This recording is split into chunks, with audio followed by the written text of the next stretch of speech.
Guys, I am Stuti and welcome back to my channel. हम कर रहे थे company accounts, accounting for share capital. इस सेशन में हम करने वाले हैं accounting entries for issue of share capital. मतलब जब कंपनी शेयर्स इशू करती है तो बुक्स में क्या एंट्रीज पास होती हैं हम वो देखेंगे। तो स्टार्ट करते हैं। स्टार्ट करने के लिए मेरे पास है एक एग्जाम्पल जिसकी हेल्प से हम एंट्री सीखेंगे। उससे पहले I would like to tell you some basic point. जब शेयर्स इशू होते हैं तो shares are either issued at par और एट प्रीमियम। पार का मतलब है कि जितनी शेयर्स की नॉमिनल वैल्यू होती है, यानी सपोज 10 रुपये का शेयर है तो सिर्फ 10 रुपये पे ही वो इशू कर दिया जाता है। एंड इशू एट प्रीमियम का मतलब होता है that above the nominal value company थोड़ा सा अमाउंट चार्ज करती है जिसको हम बोलते हैं प्रीमियम। से अगर 10 रुपीज़ का शेयर है तो कंपनी 10 की जगह वही शेयर इशू करती है ₹12 में, यानी 2 रुपीज़ का जो है वो होता है सिक्योरिटीज़ प्रीमियम रिजर्व। जितना भी प्रीमियम का अमाउंट है वो हम डालते हैं सिक्योरिटीज़ प्रीमियम रिजर्व अकाउंट में। अभी आप एंट्रीज देखोगे तो आपको सब कुछ समझ आ जाएगा। अभी I am just discussing some basic things. तो इशू एट पार होता है या फिर इशू एट प्रीमियम होता है। इस एग्जाम्पल की हेल्प से स्टार्ट करते हैं। अब हमारे पास रजिस्टर्ड कैपिटल यानी हमारी ऑथराइज कैपिटल से है 10,000 शेयर्स ऑफ ₹10 ईच, यानी ये कितना अमाउंट हो गया 10,000 into 10 1 lakh rupees. Issued capital है हमारी, यानी कंपनी जो शेयर्स इशू करे हैं वो है 2,000 शेयर्स ऑफ ₹10 ईच, यानी कितनी कैपिटल हो गई हमारे पास 20,000 रुपीज़। ठीक है। अब हमने पिछले सेशन में डिस्कस किया था कि जो शेयर्स होते हैं, जो अमाउंट होता है वो कंपनी एक बार में नहीं लेती है बल्कि इंस्टॉलमेंट्स में यानी पार्ट्स में लेती है।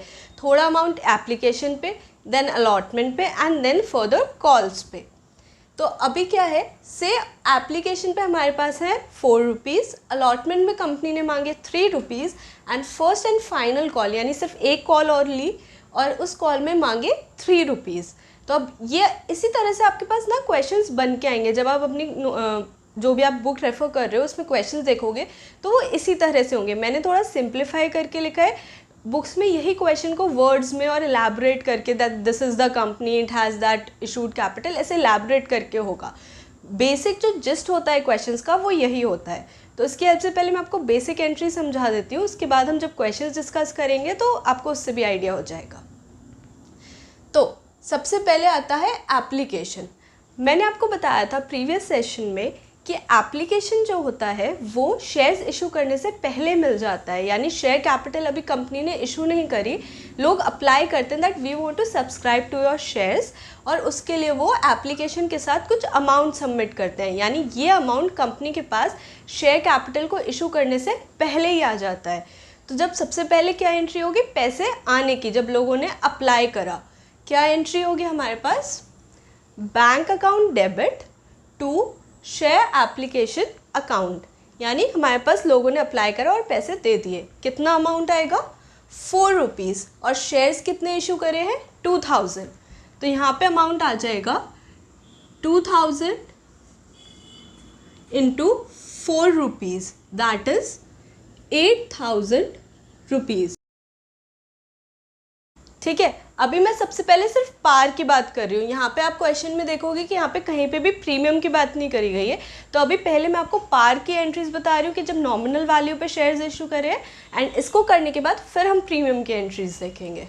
अब जब कंपनी के पास पैसे आ गए तो कंपनी शेयर्स इशू कर देगी, यानी शेयर कैपिटल को इशू कर देगी। तो अब एंट्री हो जाएगी एप्लीकेशन पे जो हमें अमाउंट मिला वो हम ट्रांसफ़र कर देंगे शेयर कैपिटल पे, क्योंकि अब शेयर्स इशू हो चुके हैं।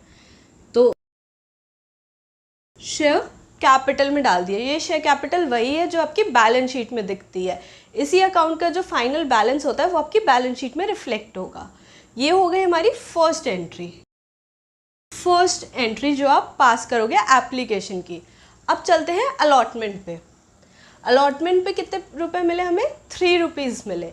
अब अलॉटमेंट के केस में क्या होता है, एप्लीकेशन में आपको पहले पैसे मिले, फिर आपने शेयर कैपिटल को क्रेडिट करा, ट्रांसफ़र करा। इसमें क्या होता है, अब शेयर्स इशू हो चुके हैं तो जब कंपनी पैसे मांगेगी तो कंपनी से पहले ड्यू कर देगी। जैसे आप एक्चुअल बेसिस पे करते हो ना, कोई भी एक्सपेंस होता है, इनकम होता है, पहले आप उसे ड्यू करते हो एंड बाद में वो आपको रिसीव होता है। Same goes for allotment and further calls. Allotment को पहले आप ड्यू करोगे, दैट इट इज़ रिसीवेबल। तो share allotment account debit to share capital account. Allotment debit हो गया ये क्योंकि हमें इसके अगेंस्ट पैसे मिलने हैं, और कैपिटल डेबिट हो गया क्योंकि ये हमारी इन्वेस्टमेंट है, इक्विटी एंड लाइबिलिटी के साइड में दिखेगी। तो अमाउंट कितना आ जाएगा 3 रुपीज़, 3 इंटू 2000 शेयर्स 6000 रुपीज़। ठीक है, ये हो गई हमारे पास अलॉटमेंट की एंट्री। अब ड्यू हो गया, अब ड्यू होने के बाद लोग इसे पे करेंगे, तो पेमेंट के टाइम पे नॉर्मल एंट्री आ जाएगी bank account debit to share allotment account. कितना अमाउंट, सेम अमाउंट आ जाएगा 6000 रुपीज़। अब यहाँ पे मैंने सिंपल सा केस लिया है कि यहाँ पे कोई कॉल्स एंड अरियर्स नहीं है, शेयर्स आराम से इशू हो गए, लोगों ने सारे पैसे दे दिए, तो कोई कॉम्प्लिकेशंस नहीं लिए। सिंपल क्वेश्चंस के हेल्प से मैं आपको एंट्रीज सिखा रही हूँ। उसके बाद फर्दर क्वेश्चंस में कॉम्प्लिकेशंस भी बढ़ती जाएंगी जैसे जैसे हम आगे बढ़ेंगे। कहीं में कुछ कॉल्स कम पे करी होंगी, शेयर्स कम इशू करे होंगे, एट्सेट्रा एट्सेट्रा। ठीक है, तो अलॉटमेंट पे ये आ गया, ये हमारा सेकंड फेज कंप्लीट हो गया, एप्लीकेशन एंड अलॉटमेंट। अब हम आ गए फाइनल कॉल पे। कॉल का अमाउंट है 3 रुपीज़, यानी 3 इंटू 2000 शेयर्स अगेन 6000। जैसे कि अलॉटमेंट में करा था सेम इसमें करेंगे, पहले ड्यू करेंगे फिर रिसीव करेंगे। ठीक है, ये आ गया। अब रिसीव करने पे भी सेम अमाउंट आ जाएगा 6000 रुपीज़। जब फाइनल कॉल हो गई, यानी फाइनल कॉल का मतलब है कि आपने सारे पैसे ले लिए हैं और इसके बाद आपके पास कोई भी अमाउंट ड्यू नहीं है, सारे पैसे मतलब 10 के 10 रुपये आपके पास आ चुके हैं। तो एक बार टोटल करके देखते हैं। शेयर कैपिटल अकाउंट का टोटल करेंगे क्योंकि यही बैलेंस शीट में हमारे पास कैपिटल का अमाउंट है। 8000 प्लस 6000 प्लस 6000, यानी 8 प्लस 6 14, 14 प्लस 6 20। कितना अमाउंट हमारे पास होना चाहिए था 2000 इंटू 10 रुपीज़ 20,000। तो सेम हमारा टोटल करके आ गया 8 प्लस 6 प्लस 6। तो ऐसे थी हमारे पास इशू एट पार की एंट्री। यहाँ पे कोई प्रीमियम नहीं था, सिंपली आप शेयर्स इशू करोगे और पैसा रिसीव करोगे।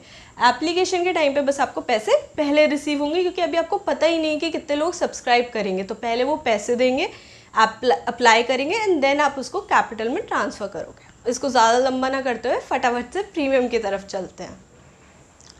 अब एग्जाम्पल में थोड़ा सा चेंज करेंगे। से ये जो अमाउंट है ये एट 3 रुपीज़ प्रीमियम पे, 3 रुपीज़ प्रीमियम पे इशू हुआ है। 3 रुपीज़ प्रीमियम को कंपनी ने क्या करा है कि 1 रुपीज़, ये जो प्रीमियम का अमाउंट है इसको 1 रुपीज़ तीनों कॉल्स में बांट दिया है। तो अब इसकी एंट्री कैसे होगी देखते हैं।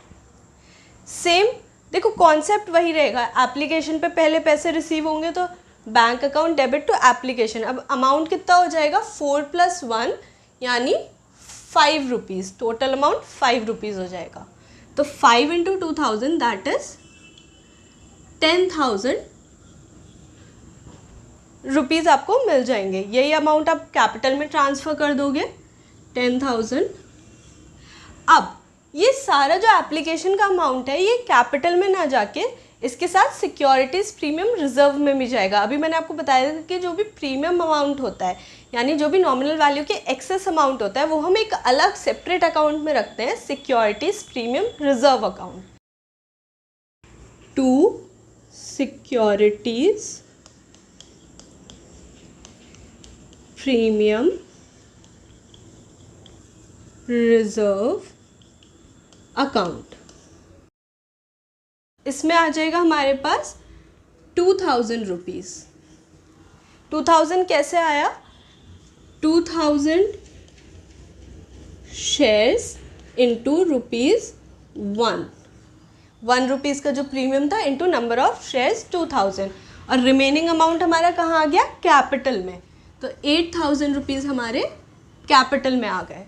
ठीक है, ऐसे होती है प्रीमियम के केस में एंट्री। अब यही चीज़ आपको बाकी सारी कॉल्स के साथ भी करना है कि ये जो अमाउंट होगा ये सारा का सारा कैपिटल में ना जाके प्रीमियम का प्रीमियम में जाएगा और कैपिटल का कैपिटल में जाएगा।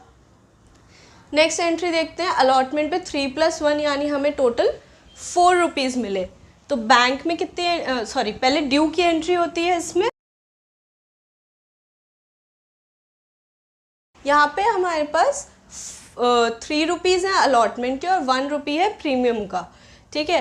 तो टोटल अलॉटमेंट हमें कितना होगा, 8,000 रुपीज़। कैपिटल में कितना आ जाएगा, जो नॉमिनल वैल्यू मिली 3 रुपीज़ की 6,000, और सिक्योरिटीज़ प्रीमियम में आ जाएगा 2,000 रुपीज़, जो प्रीमियम का अमाउंट है। ये हो गई हमारी प्रीमियम की एंट्री। अब सेम अमाउंट को जो अलॉटमेंट पे हमें अमाउंट मिला है वो हम रिसीव कर लेंगे, यानी पूरे 8,000। तो यहाँ पे ये आ गया 8,000 रुपये। सेम हम करेंगे अगेन कॉल के लिए। कॉल में कैसे करेंगे, फिर से वही जो शेयर कॉल अकाउंट है वो डेबिट हो जाएगा टोटल अमाउंट से, कैपिटल हो जाएगी नॉमिनल अमाउंट से, एंड सिक्योरिटीज़ प्रीमियम रिजर्व हो जाएगा प्रीमियम के अमाउंट से। कितना है, 3+1 अगेन 4। तो ये आ जाएगा मेरे पास 8,000 rupees, 6,000 rupees and 2,000 rupees. Again call का सारा अमाउंट रिसीव कर लेंगे। तो ये आ जाएगा 8,000 bank debit to share first and final call account. अब आपको डिफरेंस समझ आया, पार पे कैसे करना है और प्रीमियम पे कैसे करना है। सिंपल सी एंट्री है, बस प्रीमियम के केस में जो अमाउंट होता है उसको कैपिटल और प्रीमियम में तोड़ देना है, दैट्स इट। कैपिटल का अमाउंट आपका दोनों केसेस में सेम रहेगा। देखो कैपिटल अकाउंट का अगर आप टोटल करोगे, एक तो ये वाला, एक ये वाला और एक ये वाला, सेम इसमें देखो कैपिटल में ये और ये दोनों ही केसेस में टोटल 20,000 बन रहा है। तो प्रीमियम का बस अलग से अकाउंट में डालना होता है, बाकी एंट्री सेम रहती हैं। ये थी accounting entries for issue of share capital. I hope आपको ये इजीली समझ आ गया होगा। If you like the video please share the video, like the video and subscribe the channel. And हाँ, अगर आपकी कोई भी डाउट्स है आप कमेंट बॉक्स में लिखना and I will surely reply to it. Bye and take care.